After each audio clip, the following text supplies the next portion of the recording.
Hey, welcome to week 9 of Rooted. It's been quite the life-changing journey over these last 8 weeks. It's been a real joy for me to watch you all, so thank you.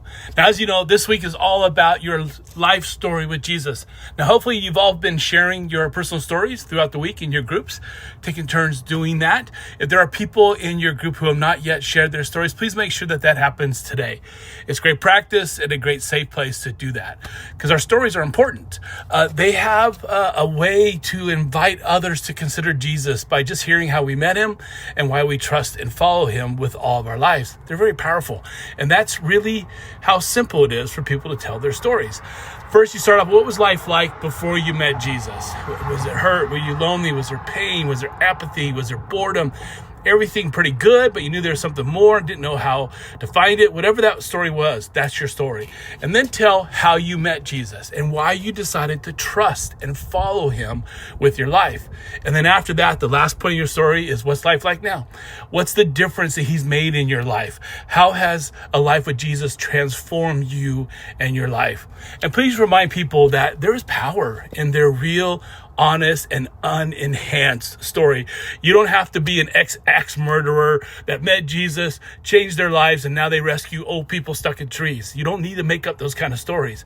Please remind your crew that God has placed them in their homes, in their neighborhoods, in their offices to be a real life ambassador for Jesus to the people they know. And we do that through our Christ-like life with them, how we treat them, and by telling them our unique story of how we love and live to follow Jesus. That's why it's important for people to be comfortable with their real story, and be able to share it comfortably because they didn't make it up. Now, next week is huge. Next week is our celebration week. We're going to have dinner. There's going to be worship. We're going to tell testimonies. We're going to commission new groups and their new group leaders. It's a party. We've invited the Hills staff, all the church staff, to come and celebrate with us and be a part of our celebration. We start at 6 p.m. We'll be done at 8:30, except for the group that meets in room 101 behind the stage. They always finish about 9:30 as usual. It is what it is. But there's some homework for you to do for next week. Number one, please read your Facilitator guide to prepare for next week. It gives you some really good hints and tips on how to lead your group well. We've also are going to provide tonight some cardboard testimonies. It's an opportunity for people to do a short elevator pitch testimony, their story of what was life like for them 10 weeks ago, and now at the end of a Rooted, what has changed. And it's practice round because we're going to do that in a big way next week.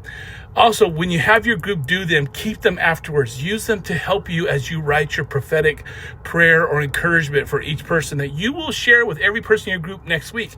It could be a prayer. It could be a statement calling out God's work and best to them. If you've never done this before, please look at the Facilitator book again. It'll give you some great hints, but just be yourself. There is no need to have a prophetic voice, thus saith the Lord. Instead, find a way to simply let them know, I see this in you, or I think this is what God has been and is in doing with you. Just be genuine, be loving, and God will give you the words. So doing this in your group next week is incredibly powerful. It's an encouraging gift that'll give every single one of your gift members. Spend some time in prayer throughout this next week. What do you think God's asking you to highlight in each of the people in your group's lives? And as always, thank you again for leading your groups and leading them the way you're leading them, for the miracles and life change we're seeing. Thank you for being a part of God's big plan. See you later tonight.